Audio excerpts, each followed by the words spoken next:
हरे कृष्णा। कैसे हैं आप सभी? तो चलिए भगवत गीता शुरू करते हैं। अम्मा उठ जा, चलो गीता सुना दूँ आपको, भगवत गीता सुना दूँ आपको। उठो, बैठ जा।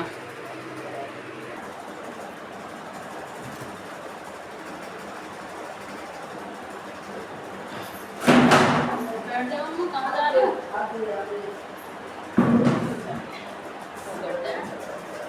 डेली तो मैं भी दादी अम्मा को भी नहीं सुना पाती डेली, पर जब भी मुझे सुनाना होता है मैं वैसे ही इनको पंचा जब कभी भी सुना देती हूँ, लेकिन आप सभी के साथ शेयर नहीं हो पाती है डेली। तो चलिए आप शुरू करेंगे। जय श्री कृष्ण चैतन्य प्रभु नित्यानंद, श्री अद्वैत गदाधर शिवासादि गौर भक्ति वृंद। हरे कृष्ण कृष्ण कृष्ण हरे हरे, हरे राम राम राम हरे हरे।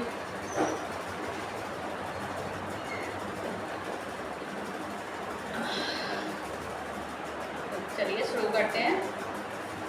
और आप सभी को अगर मेरी मम्मी की जो थी, मेरी मम्मी भी का भी मैं उनका चैनल बना के आई थी, मैंने पहले भी बताया था। उनका है महाधीरा राधिका देवी दासी, इस नाम से चैनल है, जो कि आप सभी उनके चैनल पे विजिट करके देख सकते हैं। उनकी भी मुझसे जो बॉबी जिंदल जो बताते थे कि उनकी आपकी माता जी की मुझसे बहुत अच्छी लगती है भगवत गीता, तो वो भी अपने चैनल पे बनाना शुरू कर दिया उन्होंने भी। उनके मुख से भी सुन सकते हैं आप सभी। तो चलिए शुरू करती हूँ मैं। जैसे कि मैंने उस दिन 8 श्लोक तक पूरी हुई थी, तो आज 9वां श्लोक शुरू करेंगे।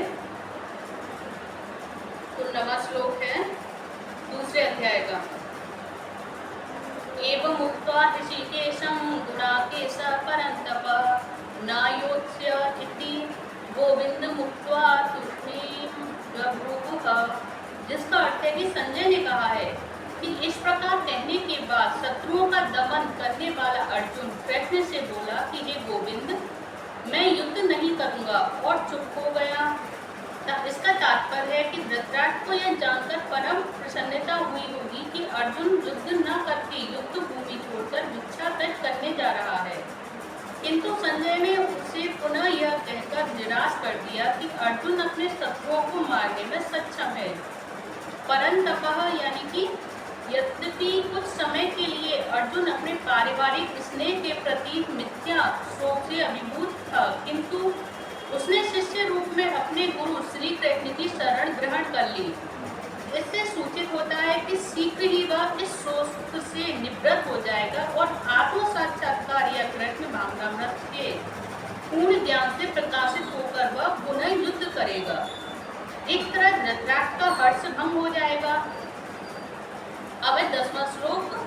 तमुवाचे ऋषिकेशः प्रहसन्निव भारत सैन्योरुभयोर्मध्ये विसीदन्तुमिदं वचः। जिसका अर्थ है कि हे भरतवंशी धृतराष्ट्र, उस समय दोनों सेनाओं के मध्य शोकमग्न अर्जुन से कृष्ण ने मानो हंसते हुए ये शब्द कहे। दो घनिष्ठ मित्रों अर्थात ऋषिकेश तथा गुणाकेश के मध्य वार्ता चल रही थी।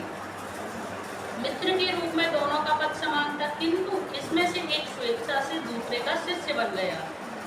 कृष्ण हंस रहे थे क्योंकि उनका मित्र अब उनका शिष्य बन गया था, और सबों के स्वामी होने के कारण वे सदैव श्रेष्ठ पद पर रहते हैं। तो वे भगवान अपने भक्त के लिए सखा, पुत्र या प्रेमी बनना स्वीकार करते हैं, किंतु जब उन्हें गुरु रूप में अंगीकार कर लिया गया हो तो उन्होंने तुरंत गुरु की भूमिका निभाने के लिए शिष्य से गुरु की भांति गंभीरता पूर्वक बातें की, जैसे कि अपेक्षित है। ऐसा प्रतीत होता है कि गुरु तथा शिष्य की यह वार्ता दोनों सेनाओं की उपस्थिति हुई। यह वार्ता दोनों सेनाओं की उपस्थिति में हुई।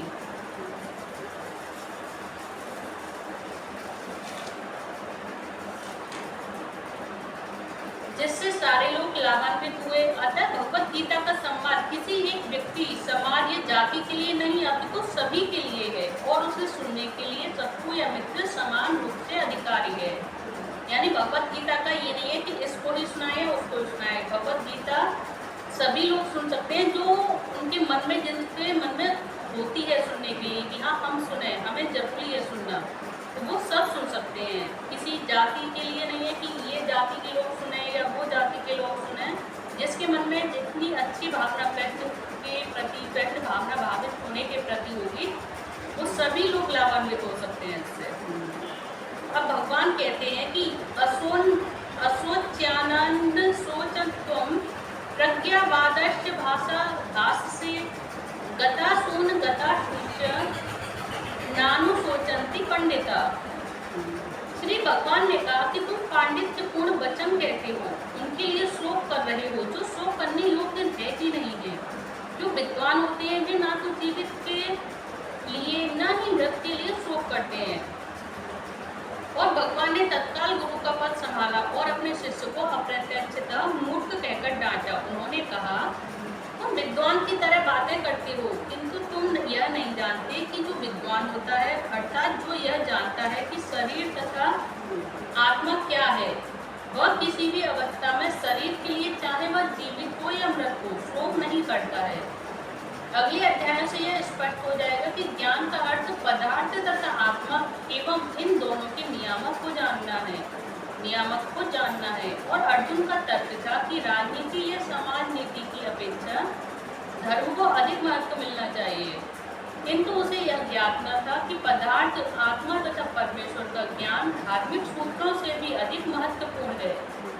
और चूंकि उसमें इस ज्ञान का अभाव था, अतः उसे विद्वान नहीं बनना चाहिए था। और क्योंकि वह अत्यधिक विद्वान नहीं था, इसीलिए वह शोक के सर्वथा योग्य के लिए शोक कर रहा था। इसलिए वह शोक के सर्वथा अयोग्य वस्तु के लिए शोक कर रहा था। यह शरीर जन्मता है और आज या कल इसका विनाश निश्चित है। अतः शरीर उतना महत्वपूर्ण नहीं है जितना कि आत्मा है। जो इस तत्व को जानता है वही असली विद्वान है और इसके लिए शोक का कोई कारण नहीं हो सकता है। तो ये देखिए, ये मैंने आप सभी को 11 श्लोक कंप्लीट करा दिए हैं। 9, 10, 11। अब 12वां श्लोक कल शुरू करेंगे। आज यही विराम लेते हैं। जय श्री कृष्ण चैतन्य प्रभु नित्यानंद, श्री अद्वैत गदाधर शिवासादि गौर भक्ति वृंद। हरे कृष्ण कृष्ण कृष्ण हरे हरे, हरे राम राम राम हरे हरे।